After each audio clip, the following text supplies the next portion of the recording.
Buddy, so I want to talk through a presentation on fire hardening and defensible space in a way that is practical, polished, and easy for you to use with both buyers and sellers. So the purpose of this presentation is not to turn agents into inspectors, contractors, or attorneys. The purpose is to help us explain this subject clearly, manage expectations professionally, and guide clients through an increasingly important disclosure and compliance conversation. I can only assume everybody here that's had a discussion with their clients has a very difficult time. The clients don't know how to respond. So in many California markets, especially hillside, canyon, and fire-prone communities, wildfire-related disclosures have become a central part of listing presentation, buyer due diligence, and escrow management. Clients need confidence that we understand the form, know where it applies, and can explain what it does and does not mean. So as we go through this presentation, keep one central idea in mind. Our role is to bring clarity. We're not here to create fear. We're not here to offer technical options beyond our expertise. We are there to explain, identify the decision points, and help clients move through the transaction with confidence. Next slide, please. Elevating wildfire disclosure into client confidence. So this slide explains the real purpose behind the presentation. When we work in higher value markets, the client experience matters just as much as the content itself. A seller or buyer who hears the words fire hardening, wildfire risk, or defensible space may immediately become anxious if the topic is introduced in a confusing or overly technical way.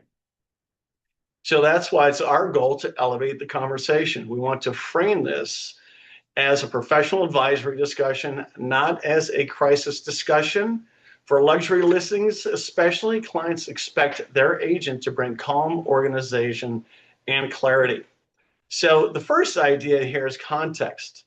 Many premium homes are located in communities where topography, vegetation, and local conditions make wildfire issues more relevant. That does not make every property defective. It simply means the transaction requires more careful disclosure and explanation. The second idea is advisor positioning.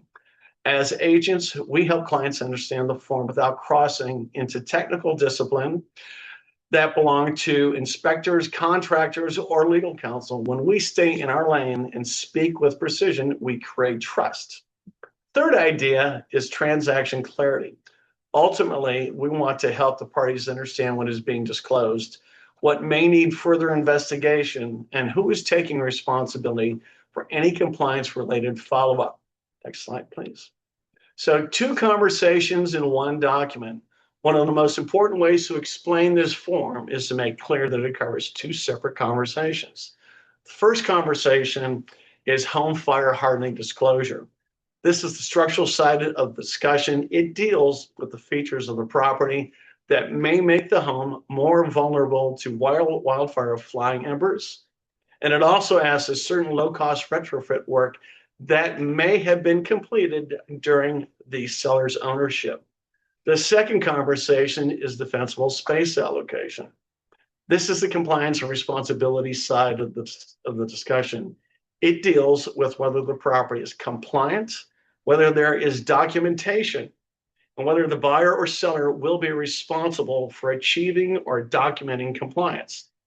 So in presenting this to clients, I like to say this is the disclosure and planning document designed to provide clarity, nothing more. That statement helps lower the temperature of the conversation. It reminds the parties that the form is there to organize the transaction, not to imply that a property is automatically unsafe, defective, or in violation of the law. This is also a key teaching point for all of us. If you do not separate these 2 conversations, the client can easily confuse a disclosed condition with a promised repair or confuse a retrofit question with a legal compliance requirement. Next slide, please. Does the form actually apply? Before anyone starts answering questions on the form, the first step is to determine whether the form or specific parts of it applies. This is one of the biggest practical mistakes that we make. They assume that because a property is in a fire-prone area, the entire form must be completed. But the form itself has threshold requirements, and those threshold requirements matter. For paragraph 2 of the form, and we've given each of you a copy of the form, the home fire hardening disclosure section, 4 conditions must be met. Property must contain 1 to 4 residential units. The seller must be required to complete a TDS. The property must be located in a high or very high fire hazard severity zone, and the improvements must have been built before January 1st, 2010. If one of those conditions is not met, the seller does not have to answer the paragraph 2 vulnerability and retrofit questions. So once again, if there's failure of any of those 4 points, section 2 can remain blank. If you want to fill it out, that's acceptable. Why fill it out? Paragraph 3, the defensible space section. Property must also contain 1 to 4 units. The seller must be required to complete a TDS, and the property must be in a high or very high fire hazard severity zone. If one of those conditions is not met, paragraph 3 can be omitted. So the message to agents is simple. The polished professional approach begins with applicability, not assumptions. We should always determine whether the section applies before asking the client to enter it. So what I'm saying is, don't send the form unless it's necessary. If it's in a high or very high fire severity zone, you may have to have them completed. But if it's not, don't include the form in the disclosure packet. How to verify fire zone status professionally. It's slide 5. Once we know that fire zone status matters, the next question is, how do we verify it properly? Well, it's another place where professionalism matters. We should never casually tell a client that a property is or is not in a high or very high fire hazard severity zone based solely on memory, neighborhood, reputation, or personal assumptions. Instead, let's rely on objective information. So one source is the NHD report. It's by far the best source. Another source is a relevant local agency where local fire prevention procedures or local ordinances are involved. And the third and another source is the CAL FIRE Fire Hazard Severity Zone Viewer. So simple phrase I recommend using is zone status should be verified, not guessed. That line is especially useful for all agents because it reminds them that confidence should come from documentation, not from improvisation. Slide 6. The 6 vulnerability questions. Now we're moving on to section 2. Now we move into the seller awareness section. The form asks about 6 categories of features that may make the home more vulnerable to wildfire and flying embers. So these include vents with oversized openings or non-ember resistant design, untreated wood shingle or shake roofing, combustible material within 5 feet of the structure or below attached decks, single pane or non-tempered windows, missing or loose bird stoppings, or flashing and gutters without metal or non-combustible covers. So the key to presenting this slide is to remind you that these are simply awareness questions. They are not contractor certification questions.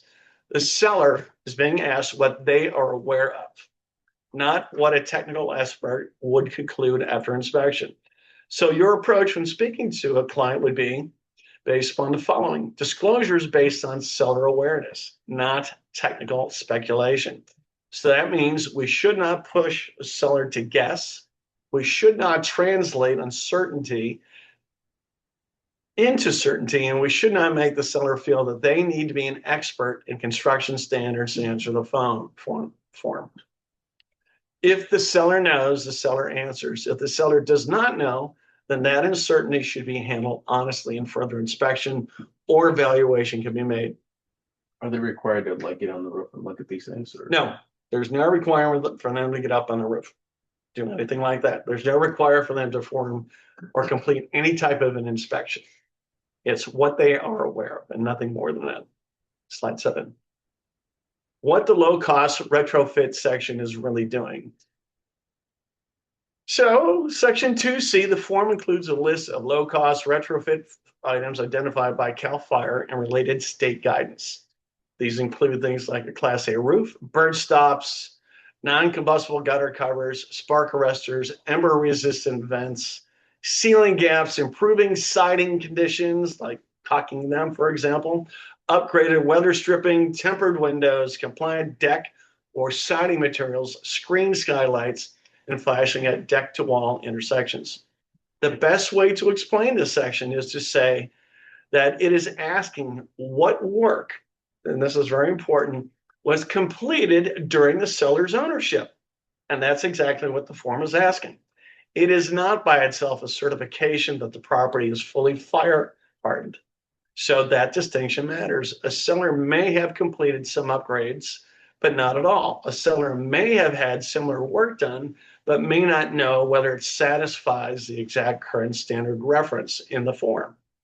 The form allows clarification, and where the seller is unsure, the seller should avoid overstating the answer. If they don't know, they're not sure, they should answer no. They just haven't done it, and it's during the time of their ownership. So the form offers that clarity. Slide 8. Disclosure versus compliance. This is one of the most important slides in the presentation because it clarifies the distinction that clients often misunderstand. Paragraph 2 is primarily about disclosure. It tells the story of seller's awareness on retrofit history. Paragraph 3 is about compliance. It tells us the current status, whether documentation exists, and who will handle any related defensible space obligations. So use the following statement. A disclosed item is not automatically a negotiated repair. So that sentence is powerful. It helps buyers and sellers understand the disclosure does not automatically create a duty to correct. A seller may disclose a vulnerability or an incomplete retrofit history, but unless the parties specifically negotiate a repair, credit, or compliance obligation, the disclosure alone does not decide the outcome. Keep that in mind also when you're representing a buyer.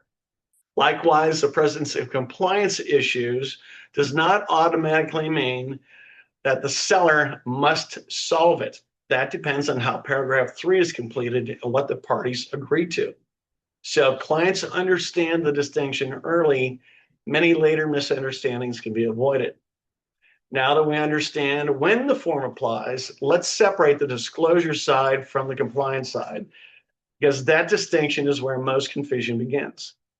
So slide 9, seller's compliance position. Slide explains the 3 main positions a seller can take in the defensible space section, section 3B1. First, the seller may be unaware of whether the property currently complies and may not have a report from an authorized defensible space inspector. This is a valid disclosure position when the seller truly does not know. 3B2. Seller may already have documentation showing that the property is compliant. If only state law applies, that documentation must generally reflect compliance obtained within the past 6 months. Now, it so happens in Orange County that local vegetation management ordinances exist, so it's much more than just a state law. Third, which is section 3B, the seller may know that the property is not compliant or may have or agree to obtain a report showing corrective action is needed. We're going to go through the form itself. But the key message for you is that this section should be based on actual knowledge and actual documentation. Either the seller is unaware, or the seller has a report, or the seller is going to obtain a report. I would say for the most part, the sellers are probably unaware. And if they did obtain a report, it's something that they should remember. So we should not encourage a seller to sound better by overstating the status of the property. We should guide the seller toward accurate representation of what is known, what is documented, and what still needs evaluation that protects the client. And more importantly, it protects us. Slide 10. Negotiating responsibility with elegance and precision. This form actually leads to negotiations. I don't think it is used in that way in many cases, But once compliance status is discussed, the transaction has to answer the operational question. Who will handle responsibility? So that is what paragraph 3C addresses. It is where the form moves from disclosure into deal structure. 3C1 and 3C2. In some transactions, the buyer may agree to handle post-closing compliance obligations. That may involve obtaining documentation within a certain time after close of escrow or complying with a local ordinance after closing. If that is the path selected, the buyer needs to understand the likely cost, timing, and practical scope of the work before agreeing. Sections 3C4, C5, and C6. In other transactions, the seller may be responsible for obtaining documentation before close, before the buyer's final verification of condition, or simply delivering already completed compliance records. In those cases, the timing becomes part of escrow management, meaning it may be an obligation to provide those reports prior to the close of escrow. So this slide is especially useful for agents because it reinforces that the paragraph 3C selection is not just a formality. It reflects a real negotiation choice with real consequences. So let's pull up the form, Carlos, if you would, please. And we want to look at, because I think, let's look at section 2. Remember, section 2 is applicable only if the property is residential 1 to 4 units, a TDS is required, the house was built before January 1st of 2010, and the property is in a high or very high severity hazard zone. If any of those tests are not met, section 2, B, and C, if you raise that, do not have to be completed. Now, section 2B, we go back to it. This does not talk about the seller completing anything. It just says, are you, seller, aware of the following features? And there's a big difference between section 2B and 2C. 2C is talking about retrofits that were completed by the seller during the seller's period of ownership. Not before, not looking at past disclosures. So in section 2C, if they actually completed any of these items, we would say yes. Otherwise, the answer is going to be no. But however, if they fail one of the 4 aspects of the test, sections 2B and 2C do not have to be completed. Let's move on to section 3. And I think section 3 is really where we obtain much more confusion. First page isn't as complicated. So section 3, A in particular, local compliance requirements. Now, the city of Irvine does not have local compliance requirements, so we can check the box no there. And for each municipality, we probably have to check to be sure whether or not there is local compliance requirements.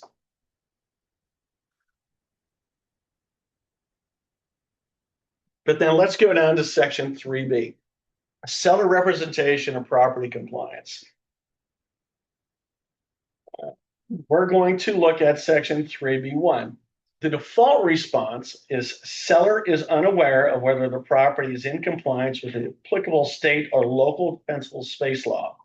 Seller does not have a report prepared by an authorized defensible space inspector. It's very clear. I never obtained a report. I have no idea if I'm in compliance. So that very well may be the answer that you're going to be selecting. You would allow the default selection. If for some reason the property is in compliance with state or local defensible space law, whichever is applicable, if only state law applies, I won't read this, but if only state law applies, the seller, if they've obtained a report, they must then obtain a report that's dated no later or no sooner than 6 months from the close of escrow. So we'd have to obtain that. But it's highly unlikely. I would think that most sellers are going to or have obtained an authorized report at this point in time. Is that true? Anyone have a seller obtain a report? Didn't think so. And then section 3, properties not in compliance with state or local defensible space, whichever is applicable. If seller has or agrees to obtain a report prepared by an authorized defensible space inspector, seller shall deliver such report to the buyer within 3 days after seller's execution of the form we're looking at, or within the time with inspection 3N1. 3N1 is 7 days. It's talking about the disclosure times. Seller must provide the buyer with all seller-related disclosures. Now, just because, let's assume the seller chose to obtain a report and there's mitigation that's required. At this point in time, nobody has been assigned the obligation of correcting the deficiencies. But under section C, that's where we're going to identify who has the obligation. Now, a question that comes up, is this a point of sale requirement? It is not a point of sale requirement. Unfortunately, the sale itself triggers the disclosure aspects. So we still have to address that. The obligation of a property owner to have these investigations done exists whether or not there's a sale of the property. Now, how the local fire authority follows up on that, I am not sure what triggers anything, but the sale itself does not trigger a point of sale requirement. It only triggers the disclosure aspects that we're going to be going over. So section C, all we're talking about is which party shall obtain compliance with applicable state or local defensible space requirements. So section C1, buyer responsibility, no local ordinance. Buyer shall obtain documentation of compliance with the state defensible space law within 1 year. We have local ordinances throughout all of Orange County. So local vegetation ordinance exists throughout all of Orange County. Some are controlled by certain municipalities, Laguna Beach, Huntington Beach, but for the most part, the Orange County Fire Authority has control over that. And they do not deem the sale to be, once again, a trigger as to forcing the inspection to be done prior to the sale. And if it were, or if the parties agree to have the inspection done and the mitigation done prior to the sale, that's something that's negotiated between the parties.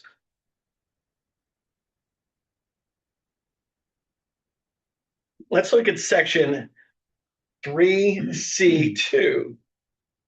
This is where we're beginning to assign who's responsible for the report and any resulting mitigation called out in the report. So the first result, or 3C2, buyer responsibility, local vegetation management ordinance in effect. So all of Orange County, you consider there to be local vegetation management in effect. But this further states which requires compliance as a result of a sale of the property. And that is not true in Orange County.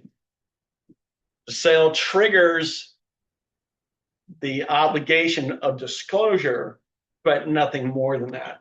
So this would not be the right selection as we go through this. In addition to that, it further states either the buyer or seller can place the property into compliance. So it's still not assigning the responsibility at this point in time. The next selection is most likely the selection that we would be choosing for most of our transactions. Buyer responsibility, local vegetation management ordinance in effect, which does not require compliance as a result of the sale of the property. Buyer shall obtain documentation of compliance with the state defensible space law within 1 year of close of escrow, or if applicable, comply with the local requirement after close of escrow. So we as a seller, when we're completing this form, we want to check section 3C2. We're giving them the disclosure. We're placing the burden on the buyer to comply within 1 year following the close of escrow. Now, that does not prevent the buyer's agent from reading this and through a request for repairs, making a demand on the seller to not only obtain the report, but to place the property in compliance before the close of escrow. It's a negotiable point. So it's 3, right? C3, not 2. C3, yeah. 3C3. 3C3.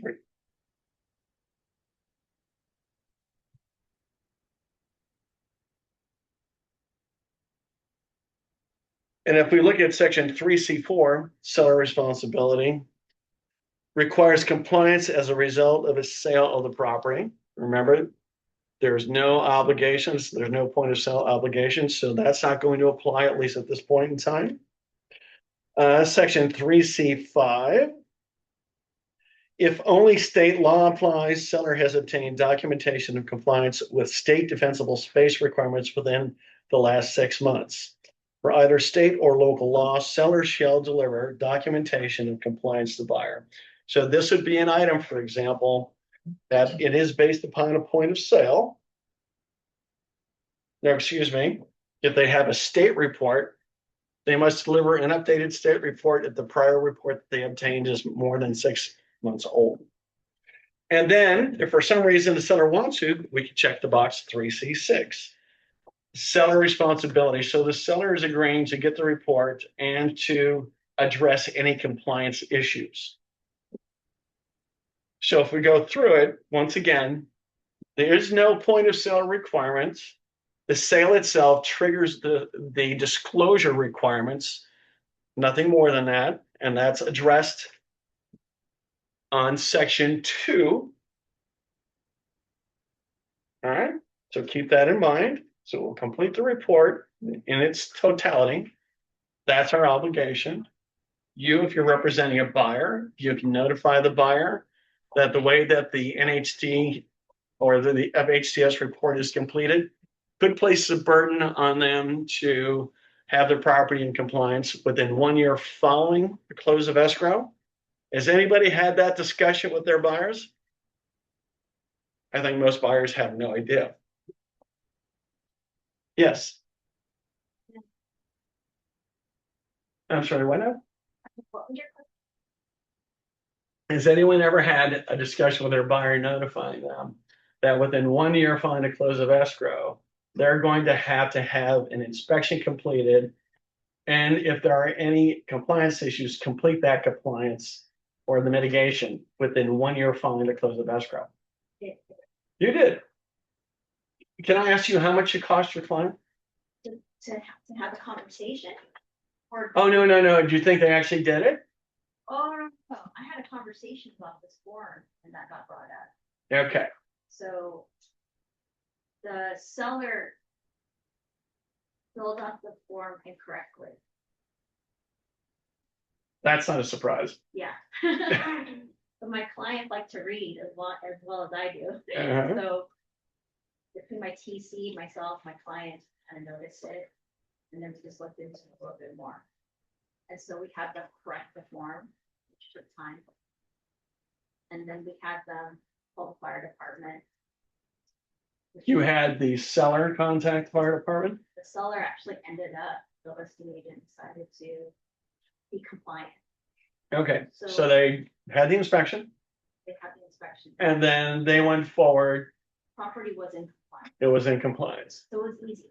Ended up being easy. They just fixed the form and then, moving along. Or you can make a counter offer. Yeah. Because the seller is going to be handing you these disclosures in the manner that they want them completed. What number did they check? Originally, No, the second time. I think they, number 4, I believe. So do you have any idea how long it took to get the Orange County Fire Authority out to the property? It was during the escrow period, right? I don't know when they called because they were not communicating with us, I see. but we were calling ourselves too, to educate ourselves and to see if we needed to, set up an appointment or not. We weren't really sure, but we did it anyway. So they were able to accomplish this within a 30 or 45-day escrow. Yeah, for sure. It's like 48 hours. It's just an external walkthrough, so they don't go inside the property. Yeah. They just drop by whenever they're around, I guess, and they look around. in a huge part of Orange County, I don't think there's a for it. Parts of Orange County, there's for it. There is it. Masood? I know in LA, I had a case, it took a little over 2 weeks for them to show up and it cost them $250. For the inspection, Inspection. that wasn't the mitigation cost, so if there, No, just. And it was in the valley area with the things. all right, There's Yeah. parts of Orange County, it's all online listed for like a couple $100, $200-$300. But then if it's like OC, is it OCFA? I think it is Orange County Fire Authority. If the city falls under OCFA, in my county, you're gonna cost. It may not. Some like Huntington Beach, Laguna Beach, I think they fall outside of it, unfortunately, so you may actually have to So pay. that's Right, their local fire department. But either way, it's contacting that municipality, I would think, to confirm. But Orange County Fire Authority covers most of Orange County. So the real key is, we now know in section 3, we are assigning somebody the responsibility of obtaining the report and also the cost of mitigation for any deficiencies in that report. So that's something that we should be looking at very carefully. Now, maybe it's not a consequential issue to a buyer, but I don't know, once again, what is going to trigger potentially an inspection subsequently after I close escrow on my home now within 1 year. Is there going to be somebody that's sending me some kind of notification saying, hey, you never did schedule an inspection, you're not in compliance? I don't know the answer to that. Something certainly I would like to know so we can make everybody aware of that. Rich, this form talks about local ordinance, but also about state laws. The state laws that are different than local ordinances, but also section 3 references. If you only completed, there is no state law with it, there is no point of sale, no matter what. But if you were to have an inspection under state law, then that report must be updated, so it's no older than 6 months. But if the municipality is under both a local ordinance and state law, then the state law timeframe of 6 months is not going to apply. It's not going to, based upon the way this form is completed.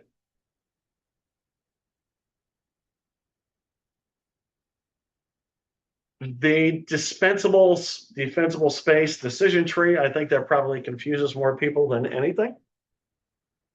Don't know if I would use that myself.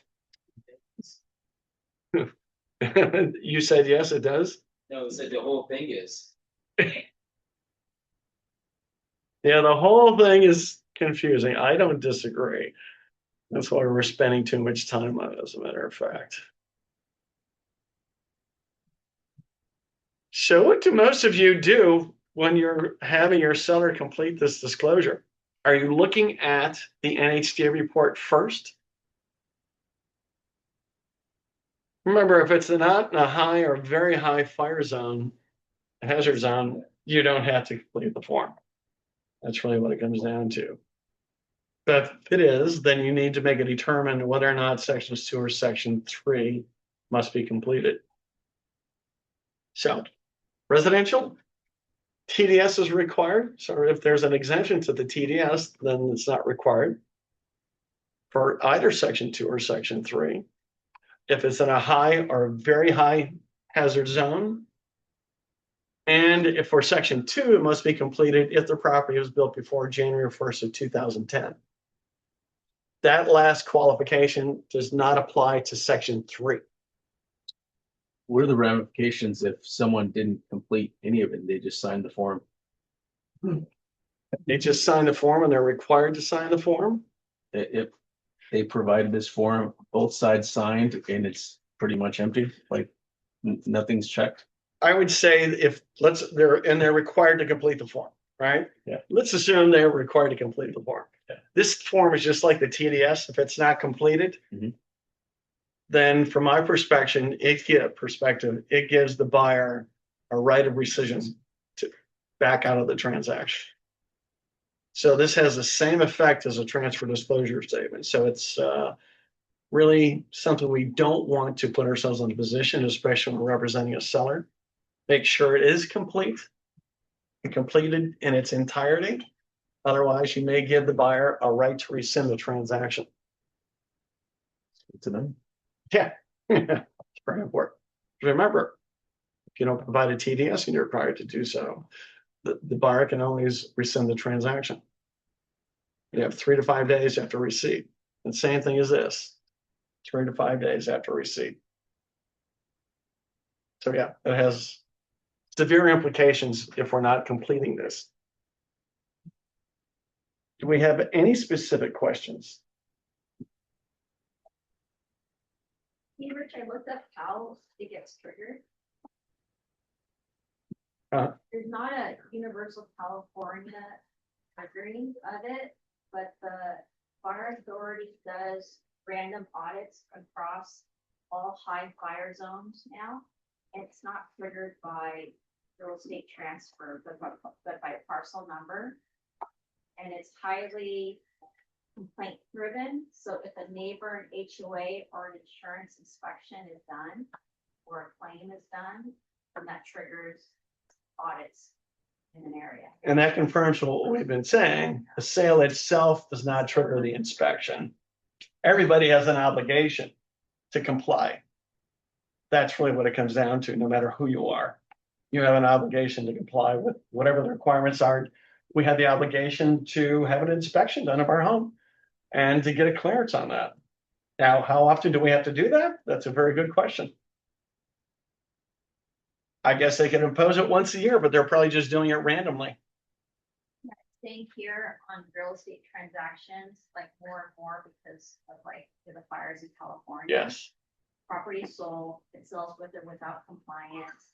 Months later, there's an inspection sweep in a neighborhood. And then the new owner gets violation. Okay. They just get it in the mail. Yeah, they're fined, right? You can't ask for forgiveness, you just get a fine. Fine. I would say so. I would think there's probably an order demanding that you have an inspection, further demanding that the property be in compliance based upon the results of that inspection. Get it. I would, yes, I would say so. I would say they'd have to come out again to confirm that you have complied with the requirements. How else would they know? To get a certification that you're in compliance. I think that's true of any case. Well, that's good to know. They're just doing random sweeps. They're looking for money. That's probably what they're doing. Another question up there, Rich. So if the NHC report reads that the property is in a high fire area, this needs to be completed. Yes, this form needs to be completed. Should this document be added to the sky slope checklist if we are representing the buyer? And the answer is yes. So remember, just because it says, and I have to qualify my answer because it says, the question is, if the NHC report indicates that the property is in a high fire zone, does section 2 have to be completed if the property was built a year ago? And the answer is no. So section 2 is not a requirement just because it's in a high or very high fire severity zone. But if we're built before January 1st, 2010 and met the other 3 tests, then the answer is yes. What if it's a beneficiary, somebody's estate, and they never lived in the property? There's a TDS exemption. So sections 2 and 3 would not be required to be completed. So the form itself would not be required of that seller in that case. You may have to give them some kind of an explanation. So that's why we want to know, does it fall into a high fire zone? Yes.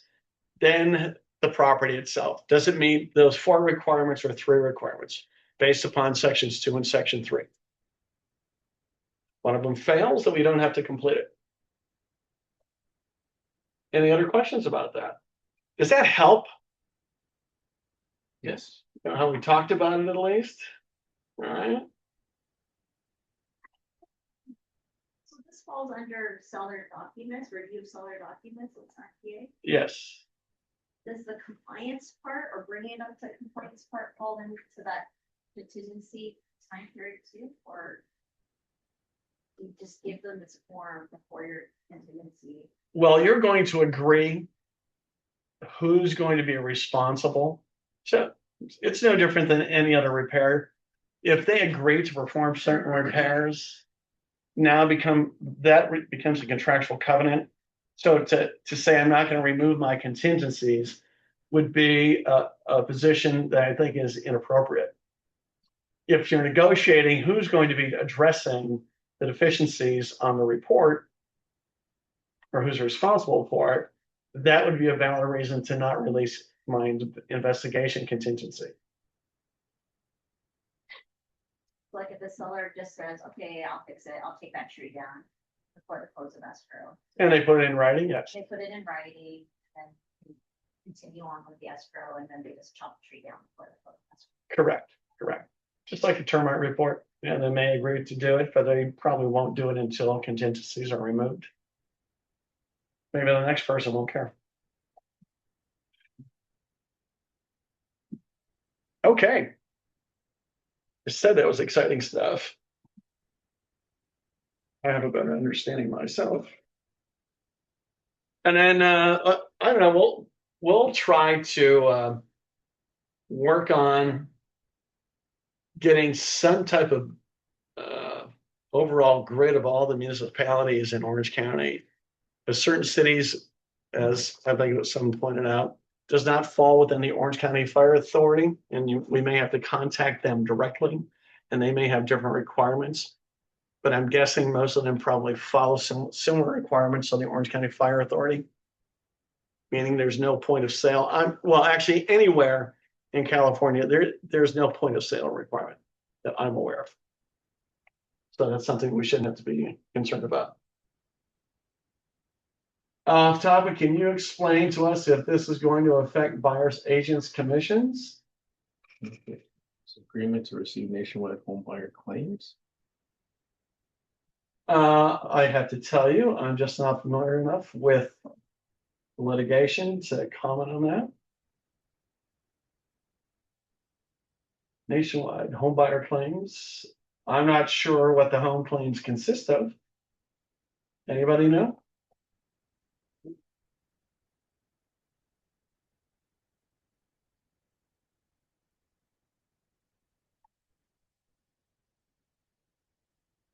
Yeah, that'll have to be another meeting, right? Yeah. I would think so. I would think so. Yeah. Well, I don't know how it's going to affect our commissions, but the only thing that may take place is there might be further disclosure, as we don't have enough disclosure anyways. You can always count on that. All right. Well, thanks for coming, everybody. And then have you turned your cards in? Nobody has turned their cards in.